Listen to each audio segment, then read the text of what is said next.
In August 2021, a single investment firm did something that made billionaire George Soros call it a tragic mistake, something that triggered investigations by the United States Congress, something that put this company directly in the crosshairs of both the world's biggest superpowers. Blackrock, the world's largest asset manager controlling over $14 trillion, had just become the first foreign company ever allowed to operate a wholly owned mutual fund business in China.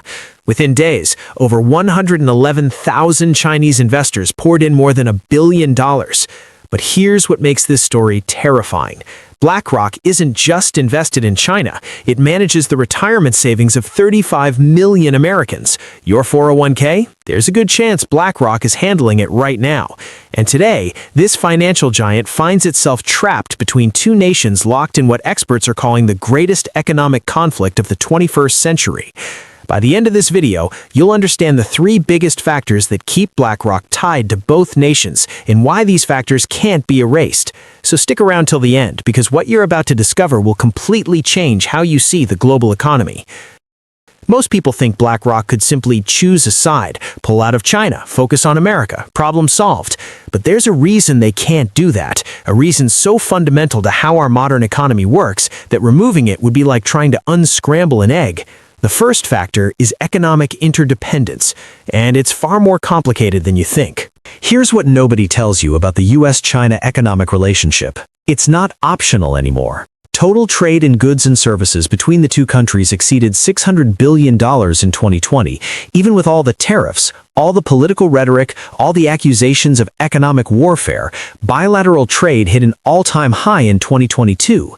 $600 billion doesn't flow between two countries by accident. It flows because millions of businesses, workers, and consumers on both sides depend on it. China is America's third largest trading partner. The United States is China's largest trading partner. American companies have invested over $105 billion in China. Not invested as in parked some money there. Invested as in built factories, hired workers, developed supply chains, created infrastructure that can't simply be dismantled. Those investments don't just sit there. They generate profits that flow back to American shareholders. They fund research and development. They pay dividends to pension funds and retirement accounts. When you buy an iPhone, you're participating in this interdependence. When you wear Nike shoes, you're participating in this interdependence. When you shop at Walmart, you're participating in this interdependence. But here's where it gets personal. BlackRock manages the retirement savings of 35 million Americans. Think about that number, 35 million people. That's roughly 1 in 4 American workers. That includes about half of all U.S. federal employees, the very people whose government is investigating BlackRock. These people have been told by every financial advisor, every retirement planning guide, every investment expert to do one thing: diversify. Don't put all your eggs in one basket. Spread your risk across different countries, different sectors, different asset classes. And when you diversify into emerging markets, which every financial advisor will tell you to do, you're investing in China, because China isn't just part of the emerging market index. China makes up more than 1/4 of the MSCI emerging market index. Excluding China from a diversified portfolio isn't playing it safe. It's fundamentally changing what diversification means. Let me show you what economic interdependence really looks like in practice. In August 2021, BlackRock launched its first Chinese mutual fund. They planned a 2-week subscription period to gauge interest. They filled it in 5 days. Over 111,000 Chinese investors rushed to pour 6.68 billion yuan, about $1.03 billion, into BlackRock's hands. The demand was so overwhelming that the company had to close subscriptions early. This wasn't just Chinese money flowing into BlackRock. This was profit opportunity that BlackRock's clients expected them to pursue. Because here's the uncomfortable truth that politicians don't want to acknowledge. Over the past 2 decades, excluding China from your investment portfolio would have meant missing out on some of the highest returns in the world. China's economy grew from roughly $1.2 trillion in 2000 to over $17 trillion by 2024. Companies like Alibaba, Tencent, and BYD generated enormous returns for early investors. When BlackRock's clients, teachers, firefighters, nurses, federal employees, invest in emerging markets funds, they're betting on growth, and growth has been in China. But there's a dark side to this interdependence. By August 2023, the U.S. House of Representatives Select Committee on the Chinese Communist Party had seen enough. They launched an official investigation into BlackRock and MSCI, and what they found was damning. According to the committee's report, these American financial institutions had facilitated the investment of more than $6.5 billion into 63 Chinese companies that the United States government had red-flagged or blacklisted. $6.5 billion flowing into companies advancing China's military capabilities, companies creating surveillance technology, used in what the committee called the ongoing genocide against the Uyghur people, companies developing advanced fighter jets and nuclear weapons for the People's Liberation Army. BlackRock alone had invested at least $1.9 billion into these companies. But here's the part that should terrify you. None of it was illegal. The committee's own press release admitted, what may surprise many Americans is that the activity by U.S. financial institutions described below is not illegal. How does American retirement money end up funding Chinese military companies without breaking any laws? The answer lies in how modern investing works. Most Americans don't pick individual stocks anymore. They invest in index funds, baskets of stocks that track entire markets, the S&P 500, for example, or emerging markets funds. BlackRock is the world's largest provider of these index funds through its iShares brand, managing over $1.4 trillion just in ETFs as of 2024. When you invest in an emerging markets fund, you're not choosing which Chinese companies get your money. The index does that automatically, and those indexes are built by companies like MSCI. Here's where economic interdependence becomes a trap. MSCI creates indexes that are supposed to mirror financial markets, but building an index requires making subjective decisions. Which Chinese companies do you include? Which do you exclude? When MSCI adds a Chinese company to its index, asset managers like BlackRock automatically buy that company's stock, even if the company is on a U.S. government red flag list. It's a system built for efficiency, not ethics. And it had created a situation where millions of Americans were unknowingly funding the very forces that U.S. intelligence agencies warned posed a national security threat. So why doesn't BlackRock just pull out of China? Because economic interdependence means that disentangling would hurt Americans more than it would hurt China. If BlackRock pulled all its money out of China tomorrow, Chinese markets would crash. That crash would ripple through global markets. American stock prices would plummet. The very retirees that politicians claim to be protecting would be the ones who suffered most. Your 401k would lose value overnight. Pension funds would face shortfalls. University endowments would shrink. Charitable foundations would have less money to distribute. This is the trap of economic interdependence. You can't weaponize it without shooting yourself in the foot. By 2025, American politicians were learning this lesson the hard way. While Washington was investigating BlackRock, Beijing was making its own moves. In late May 2025, contemporary Amperex Technology Company, one of the world's largest battery manufacturers, launched a $4.6 billion IPO in Hong Kong, not New York, Hong Kong. Why? Because the U.S. Department of Defense had placed CATL on a watch list for alleged links to the Chinese military. CATL specifically structured its share offering to avoid U.S. regulatory oversight. And it worked. By mid-2025, 80% of mainland Chinese businesses seeking an offshore listing were prioritizing Hong Kong over New York. Beijing was systematically building Hong Kong into an alternative financial hub, one that it could control. This is China's version of economic interdependence. If Chinese companies stop listing in New York, U.S. investors lose access to one of the world's fastest-growing markets. American investment banks lose billions in listing fees, and BlackRock loses opportunities to invest on behalf of its clients. The more Washington pushes, the more Beijing pulls away. The more Beijing pulls away, the more American investors lose access. Economic interdependence cuts both ways. But there's a second factor that makes BlackRock's position even more complicated. You might think BlackRock could simply do what's right for America and accept lower returns, take a patriotic stand, put country over profit.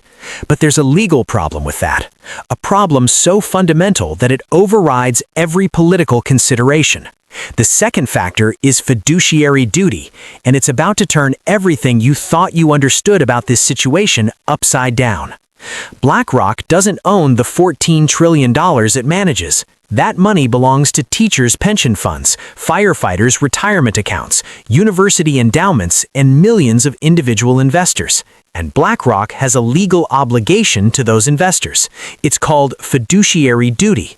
Under U.S. law, BlackRock must act in the best financial interests of its clients, not the best political interests, not the best moral interests, not even the best national security interests, the best financial interests.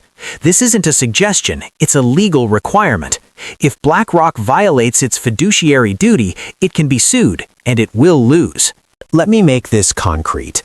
A teacher in California puts money into an emerging markets fund managed by BlackRock.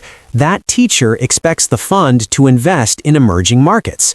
China is the largest emerging market on Earth. If BlackRock excludes China from that fund, they're fundamentally changing what the fund is. They're potentially violating their fiduciary duty to that teacher. Now you might say, but what about the risk? What about the fact that China could invade Taiwan and make those investments worthless? Good question. And this is where things get messy. In February 2025, 17 U.S. state attorneys general sent BlackRock a scathing letter. They accused the company of making improper or inadequate disclosures about investments in China. They said BlackRock's prospectuses downplayed the risk that China could invade Taiwan. They said BlackRock failed to disclose that China was designated as a foreign adversary by the U.S. government. The attorneys general pointed out something stunning.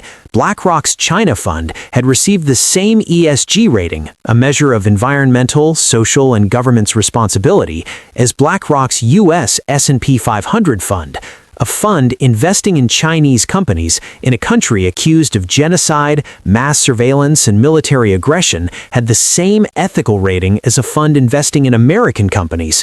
To critics, this was proof that BlackRock's ESG commitments were nothing but marketing, that the company would say anything, rate anything, invest in anything, as long as it made money. But BlackRock would argue they were just fulfilling their fiduciary duty. On September 7, 2021, just 1 week after BlackRock's triumphant Chinese mutual fund launch, billionaire investor George Soros published an op-ed in the Wall Street Journal. The headline read, "BlackRock's China Blunder." Soros called BlackRock's move into China a tragic mistake that would damage the national security interests of the United States and other democracies. This wasn't coming from a political hack. This was George Soros, one of the most successful investors in history, essentially accusing BlackRock of betraying American interests for profit. The response from BlackRock was swift but measured. They emphasized that the overwhelming majority of their assets were for retirement, that their clients sought broad diversification, including China, and that total trade between the U.S. and China exceeded $600 billion annually. In other words, we're just following the money. Everyone else is too, and we have a legal duty to do it. But fiduciary duty isn't just about maximizing returns, it's also about disclosing risks. Remember those 17 state attorneys general? They had a point. BlackRock's prospectuses described China's relationship with the United States as strained. They mentioned interest rate fluctuations as a risk from potential regional conflict. But China isn't just any foreign market. It's been officially designated as a foreign adversary by the U.S. government. Beijing has openly declared its intention to take control of Taiwan by force if necessary. A war over Taiwan wouldn't cause interest rate fluctuations, it would cause global economic catastrophe, and BlackRock's prospectuses didn't adequately reflect that risk. The attorneys general pointed to another concern, variable interest entity structures, or VIEs. When you buy stock in many Chinese companies through U.S. exchanges, you're not actually buying stock in the Chinese company, you're buying stock in a shell company, usually registered in the Cayman Islands, that has a contract with the Chinese company. China doesn't legally recognize these contracts as enforceable, so if Beijing decided to invalidate these structures tomorrow, your ownership in Chinese companies could become worthless overnight. BlackRock knew this, but their disclosures about these risks were, in the words of the attorneys general, misleading and insufficient. This is the dark side of fiduciary duty. Here's the paradox that makes fiduciary duty so complicated in this context. Fiduciary duty requires BlackRock to maximize returns for clients. That means investing in high-growth markets like China. But fiduciary duty also requires BlackRock to disclose risks accurately. That means warning clients about geopolitical dangers, regulatory uncertainties, and the possibility of total loss. These two requirements are in tension. If BlackRock emphasizes risks too much, clients will pull their money out of emerging markets funds, missing out on potential returns. BlackRock could be accused of being overly cautious and costing clients money. If BlackRock downplays risks, clients might invest without understanding the dangers. When those risks materialize, BlackRock gets sued for inadequate disclosure. There's no perfect answer, and the political pressure makes it worse. When BlackRock told the Congressional Committee that some U.S. investors specifically request investment in funds with exposure to China, they weren't making an excuse, they were describing reality. Many institutional investors, pension funds, endowments, foundations, have mandates requiring emerging market exposure. They can't just abandon those mandates because U.S.-China relations are deteriorating. More than half of the assets BlackRock manages are for retirement. They help approximately 35 million Americans invest for life after work. These people are counting on BlackRock to grow their savings. They're counting on diversification to protect them from downturns in any single economy. And many of them specifically want exposure to China's growth story. Fiduciary duty means BlackRock has to balance what clients ask for with what's actually in their best interests. But that balance is becoming impossible to maintain. Because there's a third factor, and it's the one that makes this entire situation potentially unsolvable. The first two factors, economic interdependence and fiduciary duty, are difficult. They create tensions and trade-offs, but they're not insurmountable. Companies navigate complexity all the time. The third factor is different. It's not just complicated, it's structural. The third factor is systemic architecture. And it means that even if BlackRock wanted to completely change course, the system itself might not allow it. Let me show you how deep this goes. As of 2024, BlackRock's iShares platform managed more than $1.4 trillion just in ETFs. In 2025, iShares led the industry with $527 billion in net inflows. People are pouring money into these index funds at record rates. But here's the thing most investors don't understand. These aren't actively managed funds where portfolio managers pick stocks. These are passive funds that automatically track indices. When someone invests in the iShares Core S&P 500 ETF, BlackRock doesn't decide which companies to buy. The S&P 500 index makes that decision, and BlackRock simply executes it.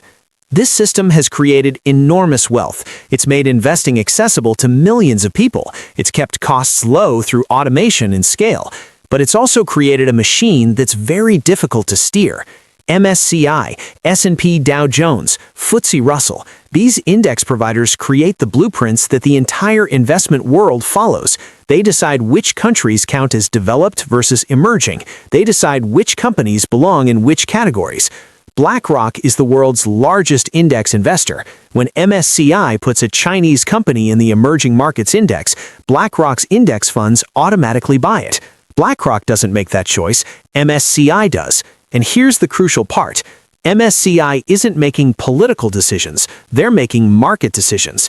If a Chinese company meets the criteria for inclusion, market capitalization, liquidity, accessibility, it goes in the index. Whether or not that company is on a U.S. government watch list is irrelevant to the index methodology.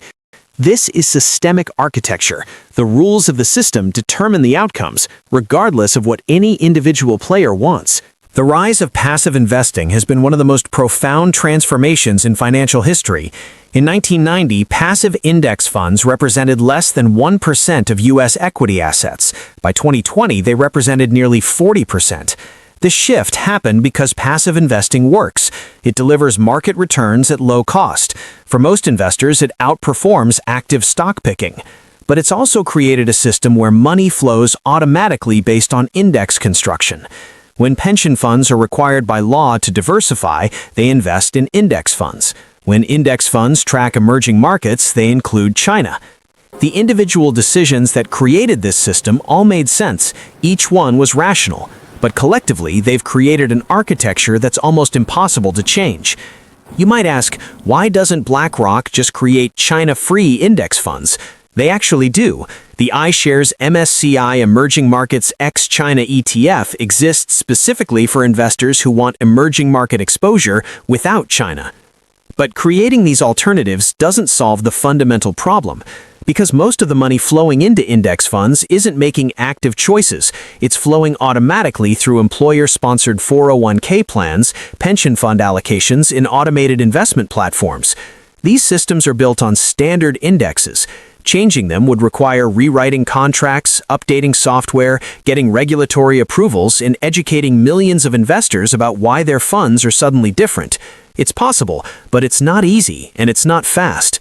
Meanwhile, money keeps flowing through the existing architecture. According to reports from 2022 onward, major U.S. banks and asset managers have been quietly reducing their presence in mainland China, not pulling out entirely, that would be too costly, but reducing headcounts, pausing new investments, scaling back. This is what de-risking looks like in practice. Not dramatic exits, but gradual retreat. But here's the problem with gradual retreat. The systemic architecture doesn't support it. Index funds don't do gradual. They either include China or they don't. They either track the index or they're not index funds anymore. You can't be partially passive.